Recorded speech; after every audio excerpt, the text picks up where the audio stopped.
We've won. We actually won. Tottenham 2, Arsenal 3. It was a weird game, and I don't think it was quite what people are saying. But we won. North London is red. We have now gone 4 consecutive seasons beating Spurs. Back-to-back seasons unbeaten against them. It's the first time in our history that we have won at Tottenham in back-to-back seasons, which just shows that this team is going somewhere. And even if we don't end up winning the league, this has been a very great season, and I think it's been an improvement on last season. I really do. But even though I'm late, I couldn't get around to filming this video over the last couple of days, but I'm finally doing it now. Let's talk about the game. Okay, let's just start with an overall review. I thought that we were the better team. I did. But by a very slim margin. You see, there's this weird... The first half was very strange. Because I feel like at pretty much every... for the first 2 goals, the run of play was going very against us. I feel like to start the game, we weren't playing amazing football. But then we get one corner and Højbjerg puts it in the back of his own net and we go 1-0 up. And that was huge. I think that goal was probably maybe the biggest out of all the goals, except maybe the first 2 were massive because it dictated the run, because it went against the run of play. It dictated how this game was going to go. Because I feel like when we were 2-0 up, we were not the better team. And it's so weird to say that because I feel like Spurs were playing very well. They were getting the ball. They weren't always getting it through midfield easily, but I feel like they just had more chances. If Romero had put that header away, then it could have been a completely different game. We go 1-0 up, and then a few minutes later, Van de Ven equalises. He scores an equaliser, but it's narrowly disallowed, and I'm going to talk about all the controversy in a later part. After that, Spurs keep going. Kulusevski gets potentially fouled in the box. They don't give it as a penalty. And Arsenal go on the other end and score. And it's a great goal from Saka.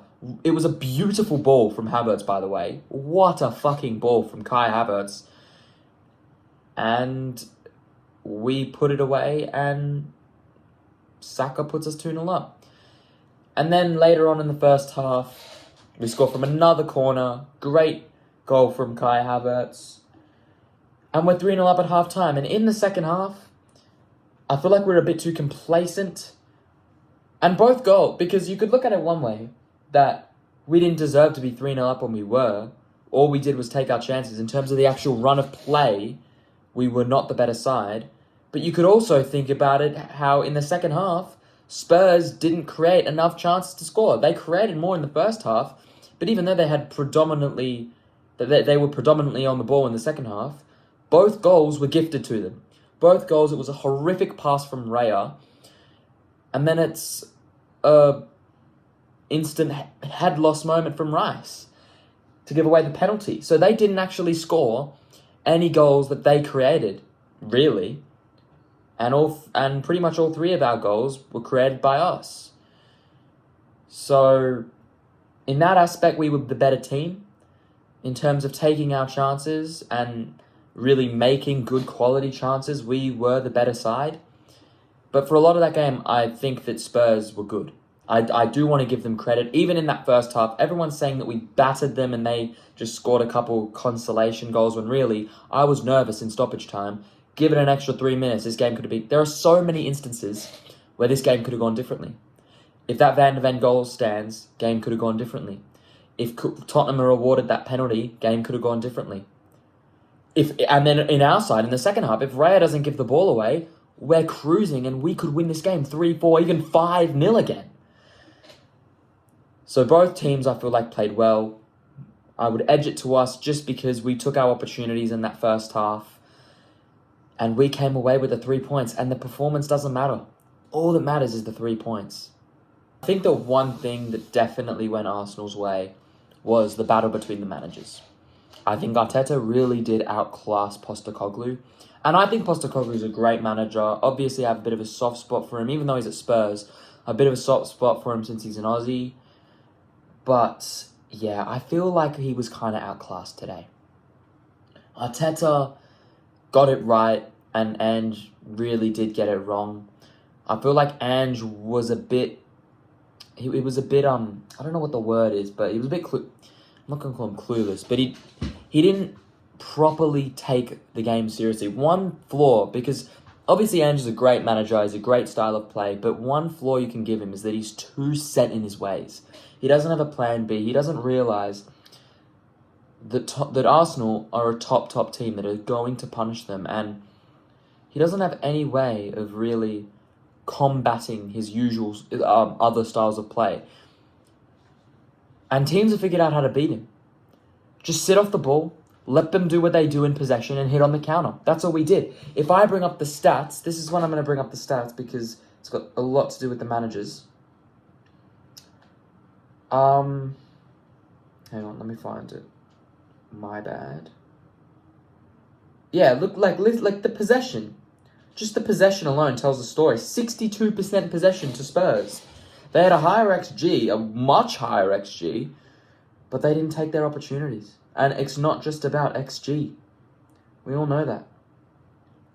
Yeah, 15 shots to 9. They had 4 big chances. A lot of the stats went their way. Like, looking at this, so much went their way. In the first half, even. In the first half, pretty much everything went their way. In terms, like, statistically, they dominated this game. But it's not what you want to do because we have that defensive quality and they don't. Even though they've got some great players, it's just, they're not a proper defensive unit. Like, people bring up the high line. Arsenal have statistically the highest line in the competition. In the Premier League, we have the highest line, the highest average line. It sits at 52 metres. Spurs don't even come close to that. Like, I think Spurs are in the top 5, but they don't come close to 52. Yet, we still concede way less goals than they do. I get their inexperience. I'm not trying to bash them. But one thing that Postecoglou got so wrong was the situation with Bukayo Saka. Like Ben Davies. He's performed okay for them when he's had to play. But he isn't enough. He's not enough. We've seen so many teams, all the teams in the league, double up on Saka. Because it's much harder to get past 2 defenders than it is to get past 1. Especially when you've got someone like Ben Davies, who isn't the most incredible defender out there. And Saka bullied him. The only way that Davies was able to stop Saka is by fouling him. And that happens so much. We see so many players, so many defenders constantly kick Saka. Right? That's the only way he was able to stop him. And I feel like that's on Ange. It's not on Davies because he is not supposed to be playing a game like this. He was all right. You know, he somewhat did the job. But it's on Ange. If you have to double up on him. Whereas Arteta, he knew it's okay. We can sit back. He would have been studying that Newcastle game. Studying it. Where there was some insane stat where they averaged like a shot every 80 seconds of possession. I think it was even less than that. Some absolutely wild stat like that. You can sit back because they're just going to boot the ball around, not do anything with it. And one thing that we really capitalised on is the set pieces because Tottenham are very bad when it comes to defending set pieces. Vicario, he's been a great keeper. He's had a great first season in the Premier League, but he's so vulnerable. He's not strong enough. He's so vulnerable. And we're the best set piece team in the league. We've scored the most goals from set pieces.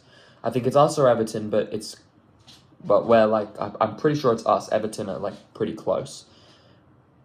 And we were able to get 2 goals from it. I know that one of them was an own goal, but we were really able to bully him. And that's one thing that I knew we were going to do. I knew we were going to score a goal from a set piece because of how vulnerable they've looked. Even when they are conceding goals, they still look very vulnerable. But yeah, I just think that Ange didn't really get much right today. I don't think it was a particularly amazing game from Arteta, to be honest. I don't think he blew me away with his tactics. But the reason we let Spurs in the game was more just individual errors. And I think you have to applaud Arteta for that. Let's talk a bit about the controversy. I don't want to spend too much time. But I do feel like Spurs were pretty hard done by. This is where I think we were lucky.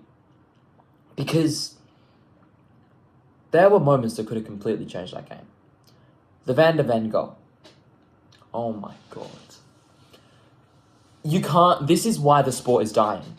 Because why does the offside rule exist? The offside rule exists to stop the attacking player from getting an advantage by being past the defender when the ball is played. Or else we'll see people camp up against the goal and they'll score easy tap-ins all the time, right? Explain to me how Van de Ven gets an advantage by being a hair offside. A hair ahead of Gabriel's bunda.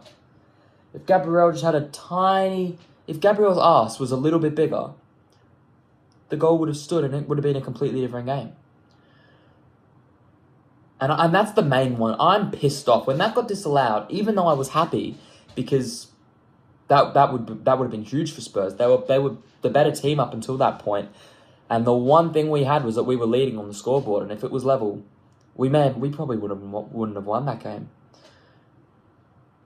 And despite all that, I was disappointed because I'm a football fan before I'm an Arsenal fan. You know? That's the whole reason I support Arsenal, because I love football. It's the beautiful game. It's the best sport in the world. But it won't continue to be if we keep going down this path. If we keep disallowing these if we keep making these shocking calls. Like the one, United against Coventry. That would have been one of the best games in the history of football. Coventry City, who are, 9th in the Championship, against Man United, the biggest team in England, arguably. They were 3-0 down at Wembley. They've come back, scored a winner. From 3-0 down, scored a late winner, last kick of the ball. And it's disallowed because the player was a tiny bit offside. You can't keep doing that. You can't. The penalty, look. It's a bit of a 50-50. I personally don't think it's a penalty, but one thing that fucking annoys me about these incompetent referees is that people criticize players for diving. They criticize players for diving. They say, oh, you can't dive, whatever. And yeah, there's times when the player's not even fouled. But if you're fouled, you have to go down. Because I think if Kulusevski goes down, it's awarded. I'm not necessarily saying it is a penalty, but it's close enough that if Kulusevski had gone down straight away, the referee awards that. And I see it a lot with Arsenal players as well. I see Trossard do it. I see Saka do it. I see some Arsenal attacking players do it where they get nicked in the box and they don't go down. If you don't go down, these incompetent referees won't see anything. They won't. They won't see a thing. So obviously I'm not saying flail around and have a cry whenever someone makes a tackle.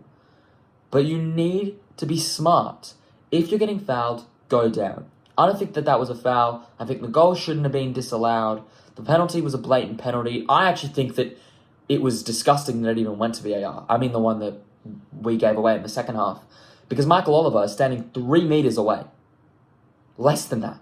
He's standing less than 3 meters away from the instant, from the foul. Ben White is literally standing there, kicks Ben Davies in the nuts, blatantly in the nuts, the most blatant thing you'll ever see. Michael Oliver standing right there, play on. Play on, goes to VAR, then gives it. How did you not see that instantly? This is why we need VAR. I think VAR is stupid. I think it's ruining the sport. But we need it because these refs suck. It's just the standard of officiating in this league. It baffles me.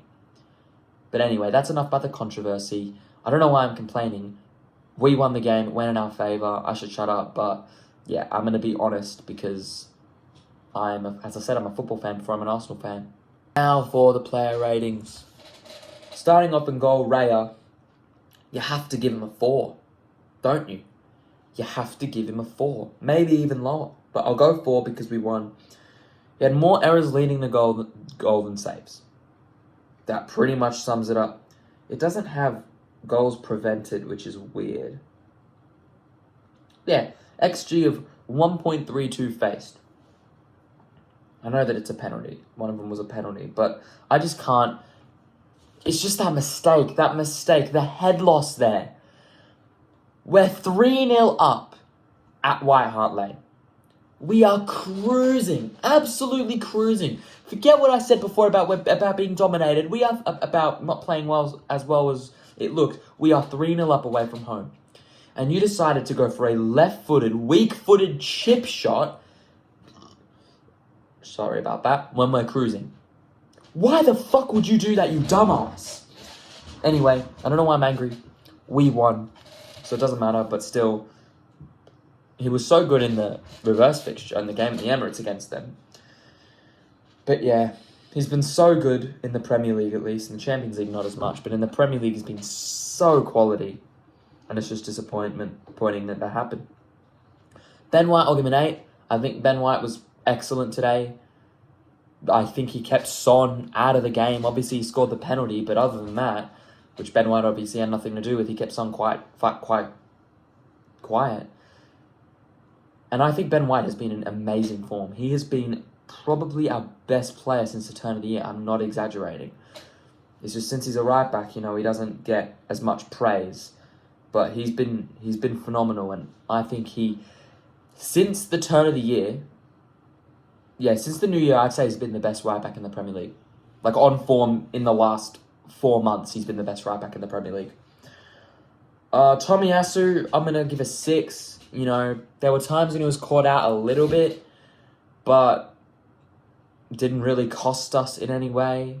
Kulusevski did nothing other than get fouled. Maybe not really a foul. Who was it? I can't even remember who fouled him. I think it was like Trossard or something. I'll give Gabriel and Saliba both the same rating. I'll give them a 7. Weren't really involved in either of the goals. Were pretty solid the whole game. Yeah, they were looking like a threat on set pieces, I guess. So yeah, they both get 7s. Just the average games for their standard. Thomas Partey, I'll give him a 7 as well. I think he was actually very good. He's been good since he came back from injury. And that midfield 3 of Rice, Partey, and Odegaard, if they're all playing well, they're going to be scary. Declan Rice, I'll give a 7. Because I feel like I'll give him a 6. Because he would have been an 8 if he didn't kick Davies in the nuts and almost cost us the game.